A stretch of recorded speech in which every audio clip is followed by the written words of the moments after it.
Hola hermanos, les saluda su amigo y servidor y hermano en Cristo Marco Antonio Muñoz Rodrigo. Tengo 58 años, 31 de casados, 3 hijos, 3 nietos, y Dios me concedió desde el 22 de septiembre de 1979 iniciar este hermoso camino en la ahora llamada renovación carismática católica.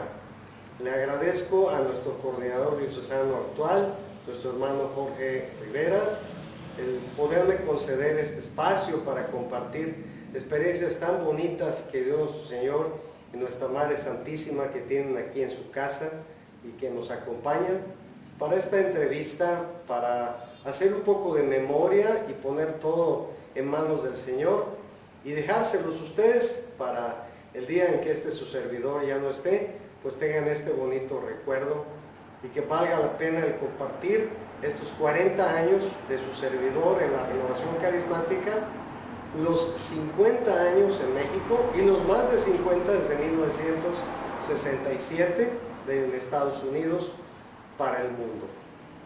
Adelante, Jorge. Muchas gracias, hermano Marco.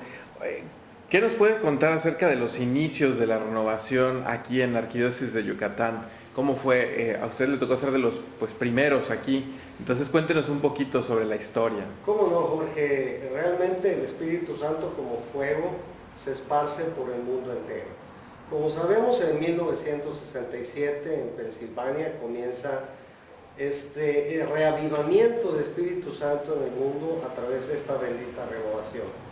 En 1969, en la sede de los misioneros del Espíritu Santo en San José del Altillo, tenemos noticia del primer querigma y de aquellos que fueron los pioneros en la renovación en México, el padre Salvador Carrillo Alday, el enorme teólogo laico José Prado Flores, el padre Alfonso, creador del famoso sistema integral de evangelización, Alfonso Castellanos.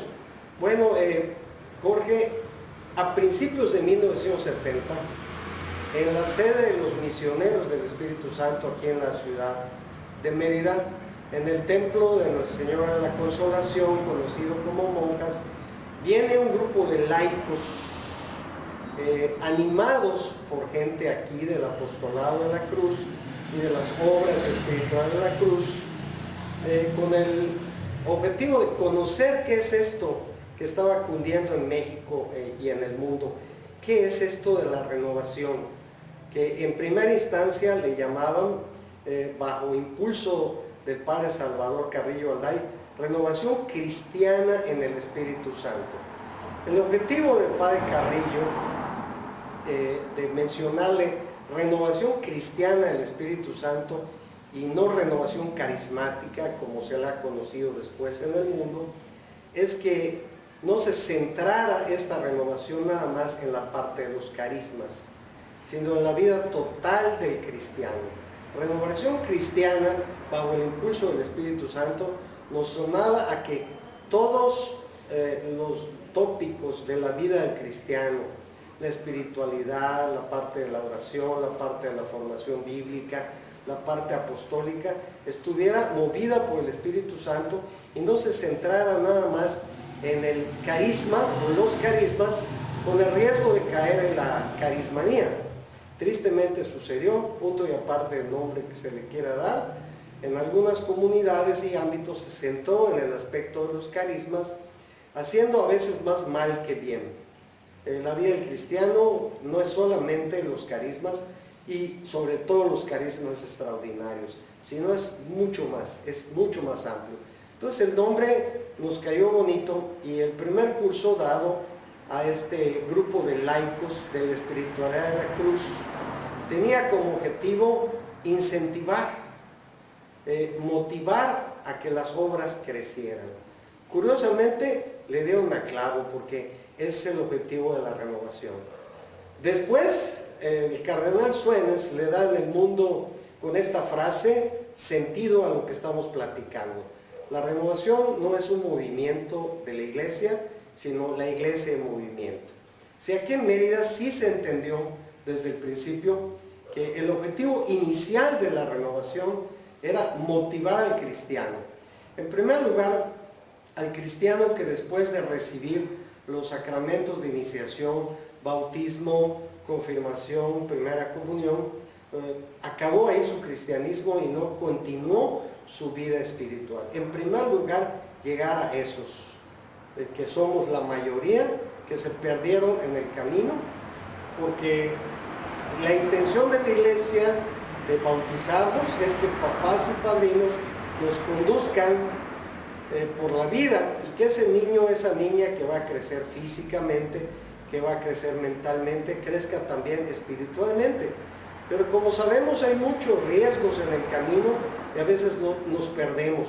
Y hay muchísimos hermanos que después de su primera comunión no vuelven a hacer la segunda hasta que se casan o hasta que los casan, ¿verdad? Entonces, el primer objetivo es esto. Los movimientos en general y la renovación principalmente, su objetivo es motivar la conversión, suscitar la conversión. Y por lo general hay tres diferentes tipos de cristianos, ¿verdad?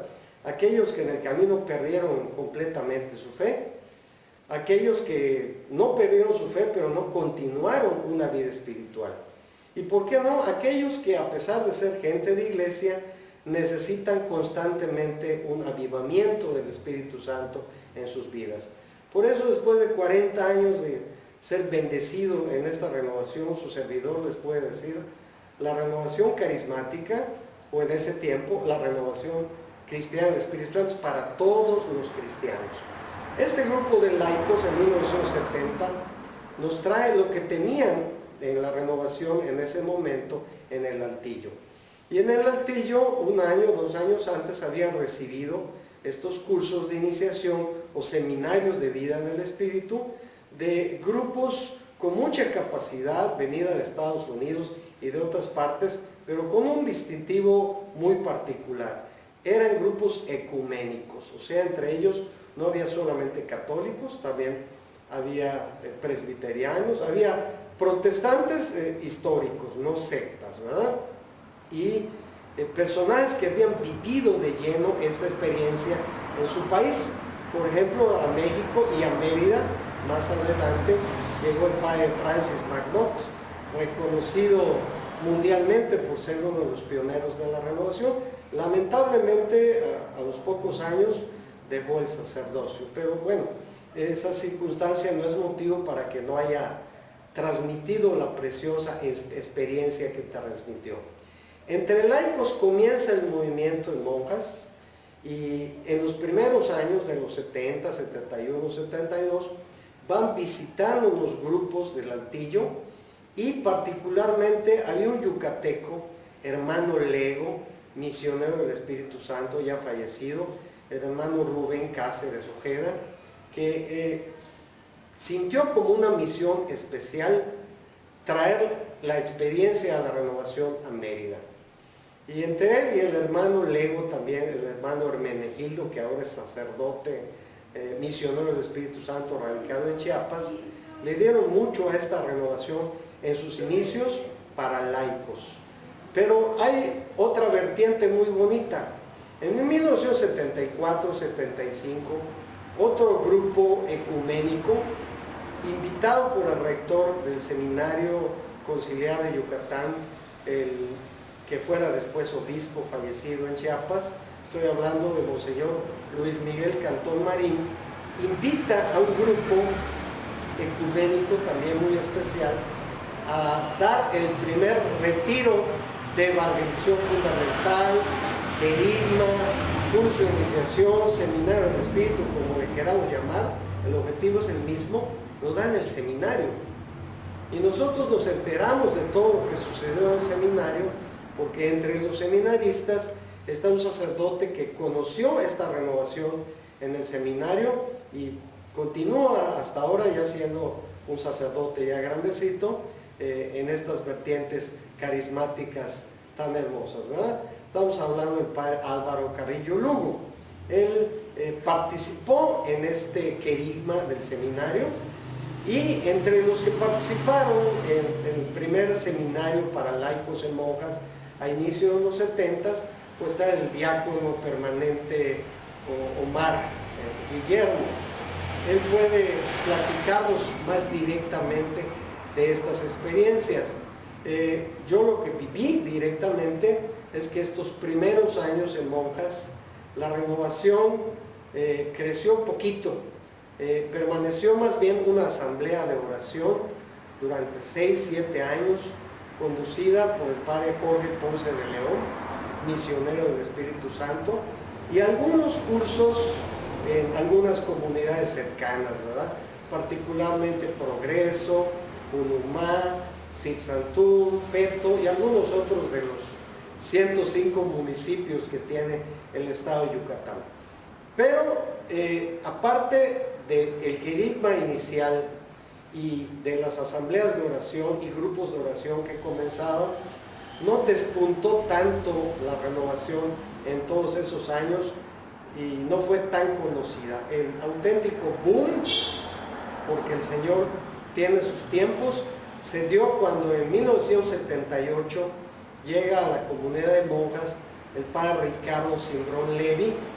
Él venía de una experiencia muy difícil en Perú, en un retiro, se le ahogó un muchachito en el retiro, le armó mucha bronca a la familia. Bueno, los misioneros del Espíritu Santo lo mandaron a Mérida, ¿verdad? En ese acento se los digo porque él fue un personaje muy importante para la renovación en Mérida.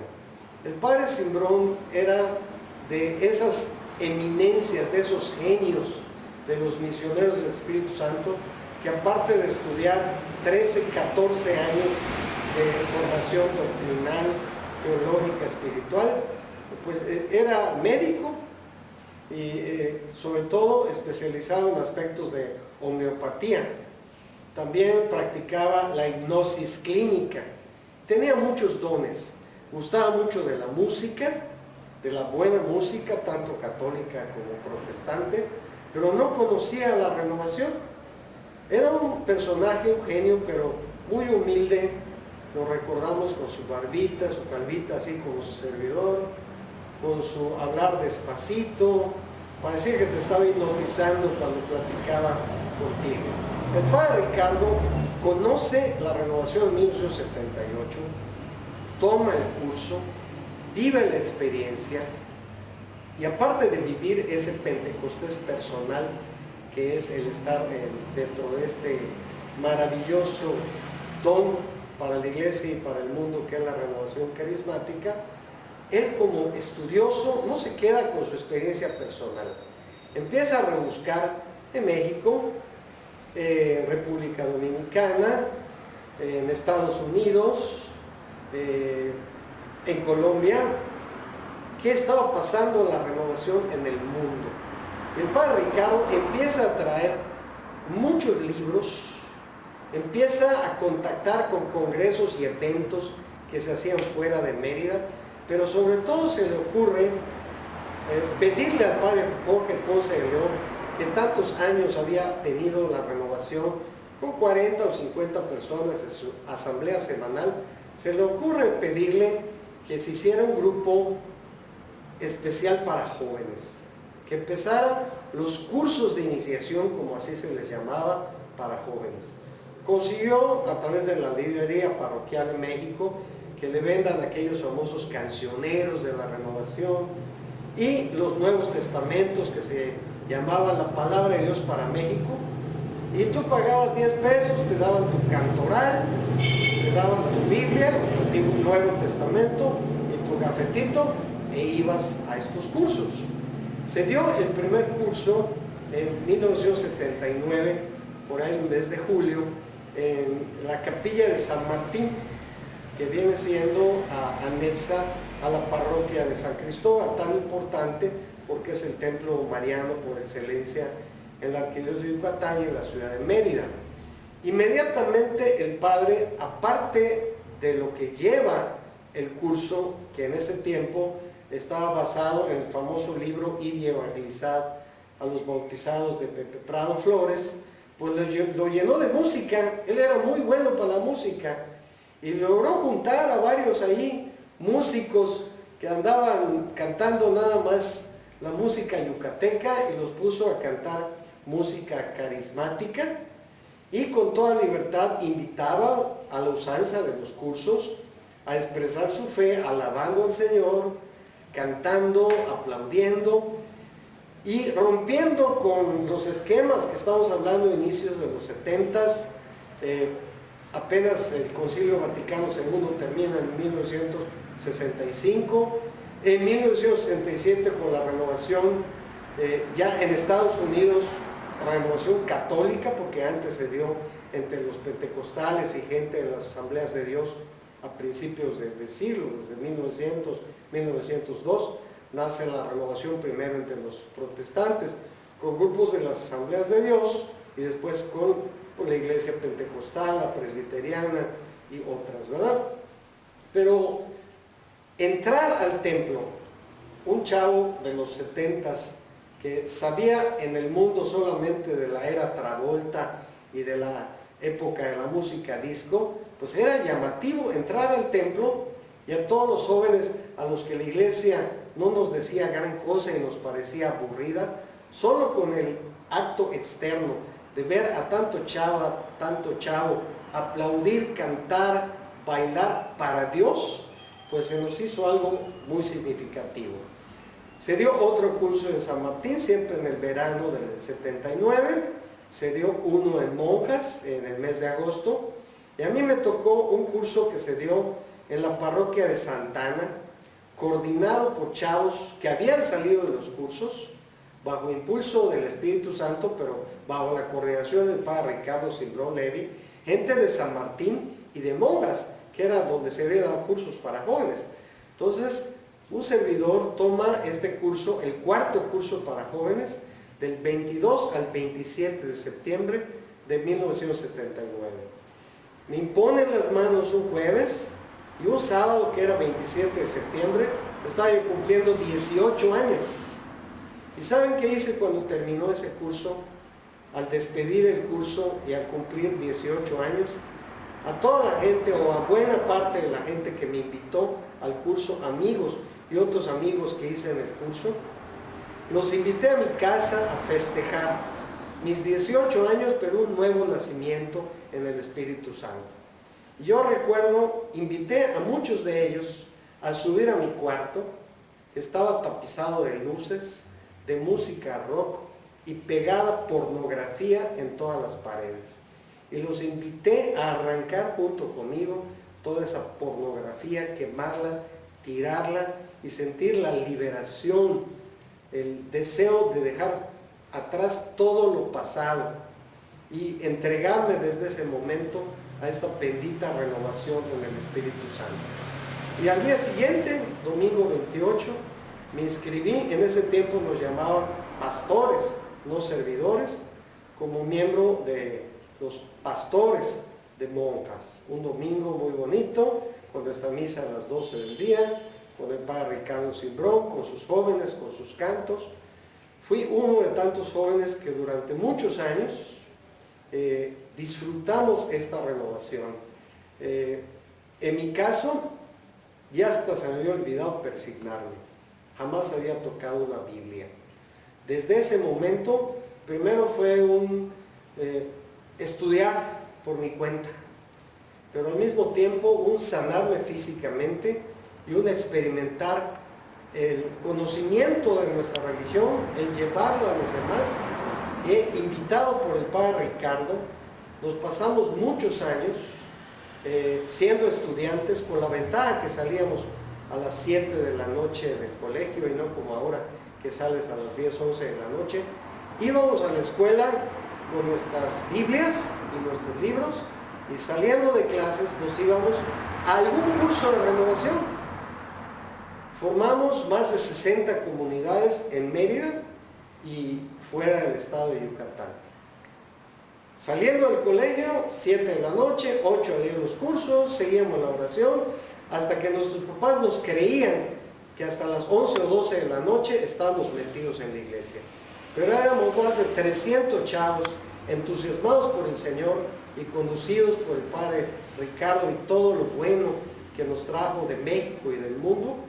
para formar comunidades y sobre todo para preparar un camino de seguimiento, porque entendimos que la renovación forma parte de un proceso evangelizador.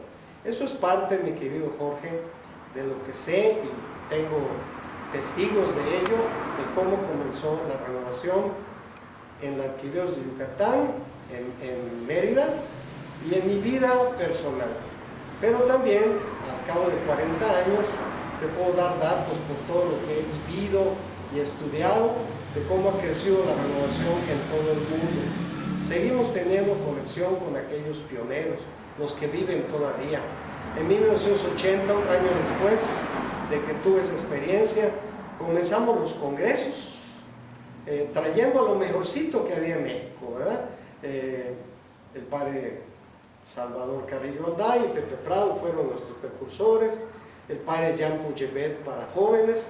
Empezamos a tener contacto con el Consejo Nacional de Líderes, con el equipo nacional de líderes, pero no teníamos reconocimiento diocesano.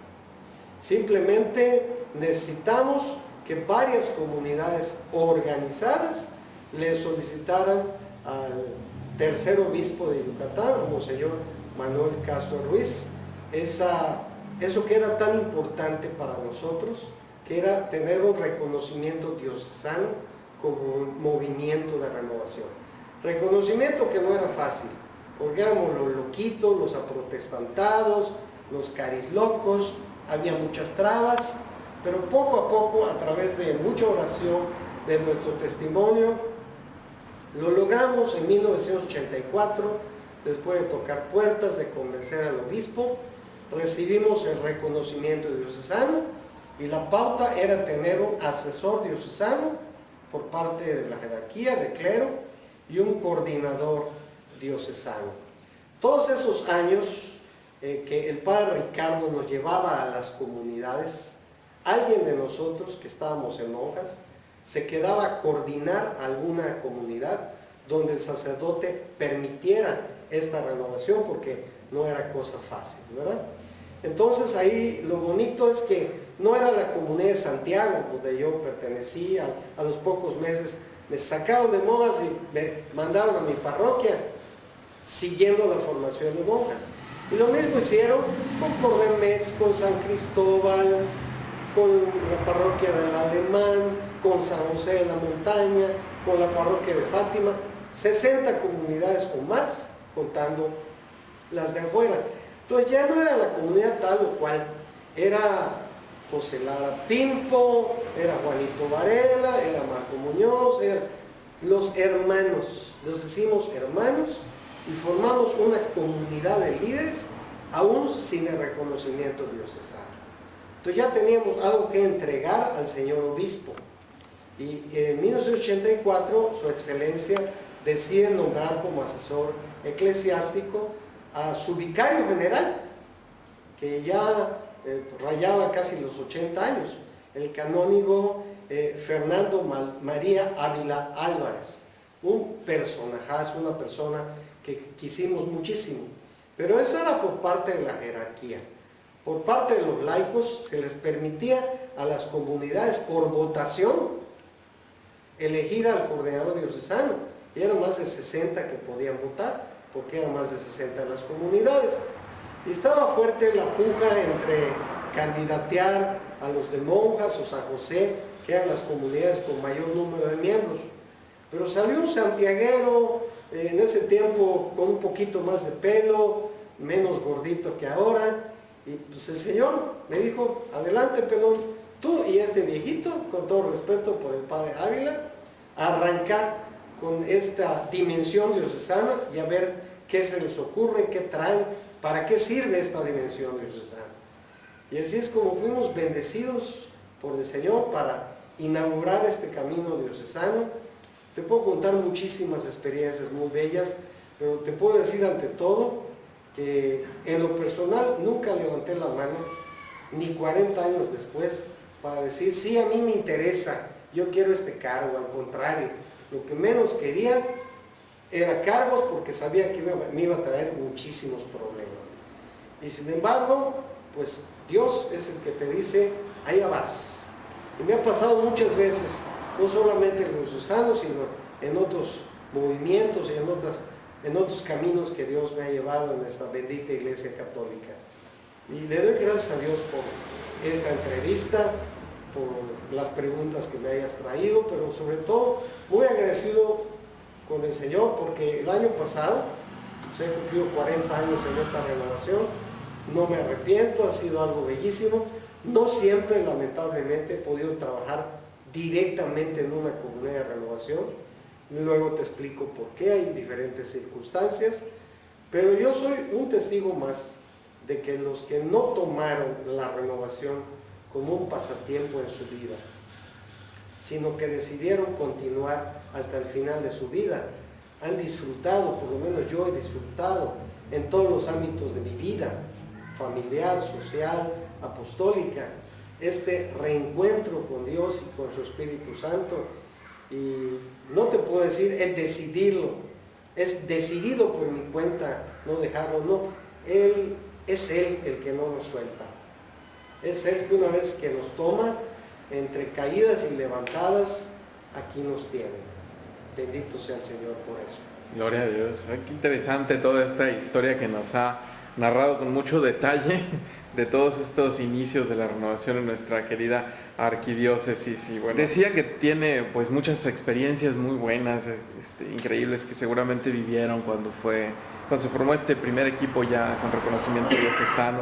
Quisiera compartirnos alguna de esas maravillas que les tocó ver en los inicios de renovación aquí en la arquidiócesis. ¿Cuál sería? Oh, no, mi querido hermano Jorge. Mira, lo primero es ubicar en dónde estamos, ¿verdad? El reconocimiento diocesano tenía un objetivo. El primero es que no te cierren la puerta en las parroquias en donde quieres promover e impulsar la renovación.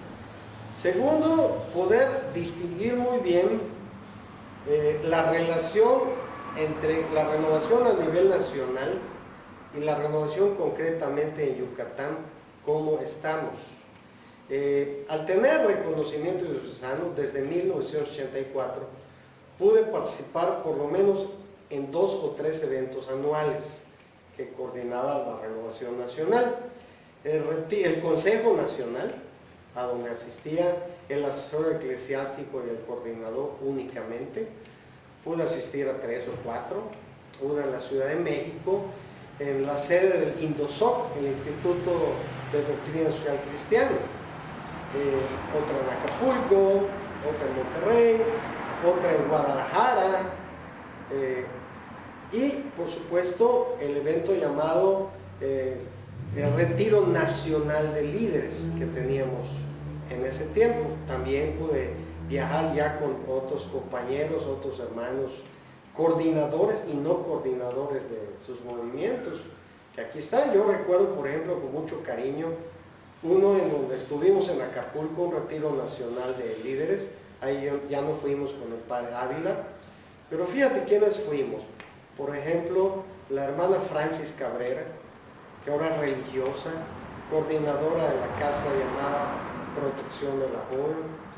Jorgito Chuck Hernández, que tomó la rienda después de que por circunstancias familiares y de trabajo tuve que renunciar a la coordinación diocesana 4 años después, en 1988. El licenciado Víctor Arjona Barbosa, que es toda una eminencia, es un catedrático y sabe muchísimo de nuestra fe, nuestra religión, y él pertenecía a la comunidad de San José de la Montaña. Nuestro hermano Jesús Arceo, que también fue coordinador diocesano. Julio Cuevas, que actualmente anda muy enfermo, le mandamos saludos, que fue de los pioneros de estas comunidades extraparroquiales. Con la ayuda del padre Ricardo, pudo formar casas de oración y comunidades que después fueron reconocidas por algunas parroquias, y estuvo trabajando durante muchos años en todo esto. Entonces, los retiros nacionales de líderes nos servían para recabar el material, que en ese tiempo pues no teníamos la bendición del USB o de los discos como el que está grabando estas experiencias. Entonces nos traíamos de los eventos nuestras cajas con libros, y con cassettes, y cursos armados para darles a los coordinadores y a las comunidades. O sea, no íbamos de turistas, íbamos a recibir para dar. Y en el aspecto ya de poner orden en la renovación, el Consejo Nacional nos ponía en orden sobre cómo debe ser llevado un consejo diocesano y un equipo diocesano. Para nosotros nos fue muy claro desde el principio que el equipo diocesano tenía que estar formado por el asesor eclesiástico y 4 o 5 laicos. El equipo que yo participé, en el primer equipo, era el canónigo Fernando María Ávila Álvarez, que después solicitó auxiliares, sacerdotes, que gustaban de esta renovación para acompañarlo por cuestiones de edad y de responsabilidades que él tenía como vicario general y canónigo de catedral, historiador y pegado siempre al señor obispo, ¿verdad? Entonces, en el equipo invitó durante esos años al padre Gilberto Torres Ángeles, que era misionero del Espíritu Santo. El padre Ricardo Cindrón optó por no participar en la parte directiva, nunca quiso asomar en la parte directiva. Está el padre Fernando Rodríguez, que durante muchos años fue asesor diocesano después, ¿verdad? Y que estaba en San José de la Montaña y que le dio mucho también a la renovación. Y el padre Álvaro Carrillo Lugo, que en ese tiempo andaba por Citás, por Julumá, por diferentes poblados. Todavía no estaba en la comunidad de Pacatún, de Cristo Rey. Estábamos iniciando apenas. Entonces teníamos 4 sacerdotes a cargo. Pero como parte del equipo, esencialmente, el padre Ávila. Los demás sacerdotes eran auxiliares. Ahí te doy un tip para que se pueda manejar el equipo actual, ¿verdad? En donde solamente está un asesor. Y por la parte de laicos, era el coordinador. Sabes que en los movimientos o grupos apostólicos se les puede llamar presidentes, coordinadores, líderes. En ese tiempo yo fui coordinador y tenía 2 personas trabajando conmigo, que era un secretario y un tesorero. En ese tiempo Juanito Escalante, que pertenecía a la comunidad del Niño de Atocha, y el popular Pimpón José Lara, que era mi tesorero en ese tiempo. Eso bastaba como equipo para tomar decisiones y convocar.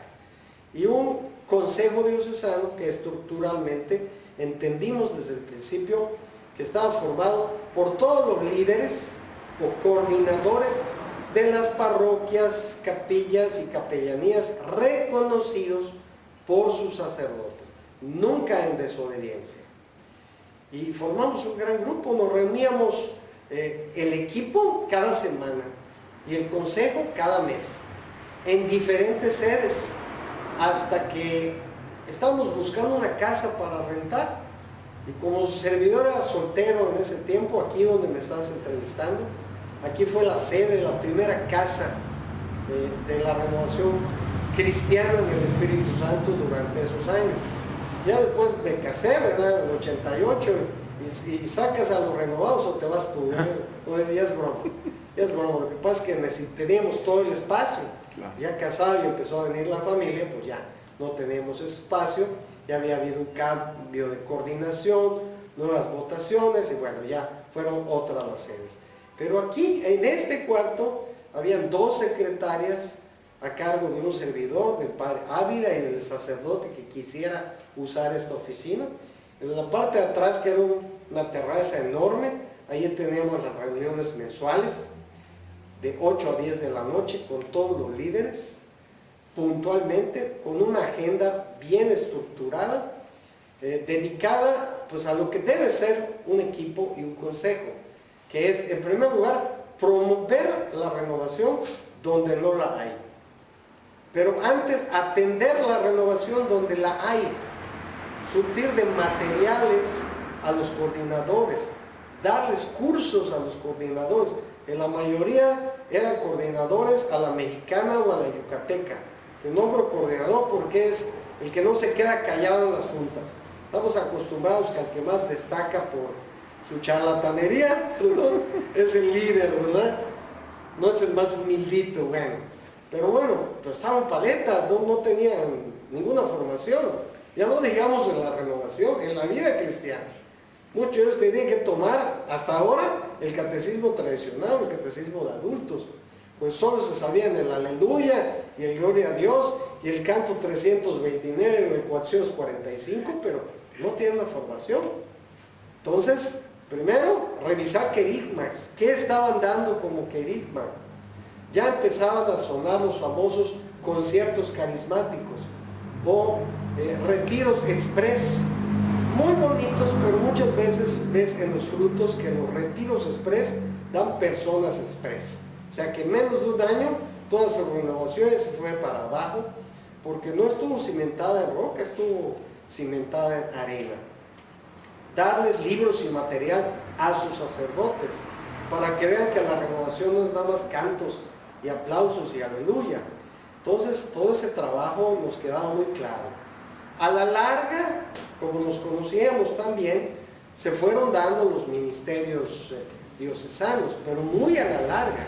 Primero había que revisar lo que hay, porque en la renovación de ese tiempo se permitían muchas cosas. Te pongo el ejemplo de mi comunidad, la que coordiné durante 8 años, del 80 al 88, que es la comunidad de Santiago. Éramos una comunidad de jóvenes y adultos, y nos veíamos casi todos los días. Un día para grupos de oración, otros para asamblea de oración, otros para formación del grupo, y otra para formación de los ministerios, y otra para el apostolado hacia afuera y hacia adentro, porque vimos el valor de que llevando la comunidad en la parroquia, prestando servicios en la parroquia, al catecismo, al movimiento familiar cristiano, a todo lo que tiene la parroquia, no solamente te consideran parroquia, sino empieza a ser necesario como renovación. Tristemente veo a lo largo de 40 años cómo a veces usan a la renovación como los que cantan y tocan y ponen las sillas y hacen las kermeses para que la parroquia tenga dinero, o sea, los payasitos de la fiesta. Lamentable, la renovación es mucho más que eso, pero necesitamos una directriz. Solo teníamos un problema que se sigue teniendo, es un equipo de ayuda. El equipo diocesano, el consejo diocesano, no tiene facultades para mandar en ninguna parroquia. Va a ofrecer un servicio, pero al fin y al cabo el que manda en su parroquia es el sacerdote.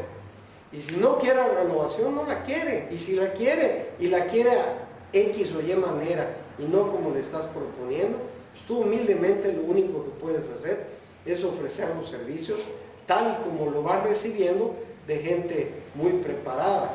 Entonces fue una experiencia muy bonita, porque tú ibas, por ejemplo, al Consejo Nacional y no te ponían a cantar horas y horas en una asamblea, te ponían a orar frente al Santísimo y a revisar temas de suma necesidad con lo mejor que tenían en ese tiempo. Yo me acuerdo muchos años disfrutamos la asesoría del obispo a nivel nacional, de Monseñor Carlos Talavera, que estaba en Coatzacoalcos, era su sede, pero que eran obispos que escribían bien y bonito para la renovación y que surtían nuestras librerías de material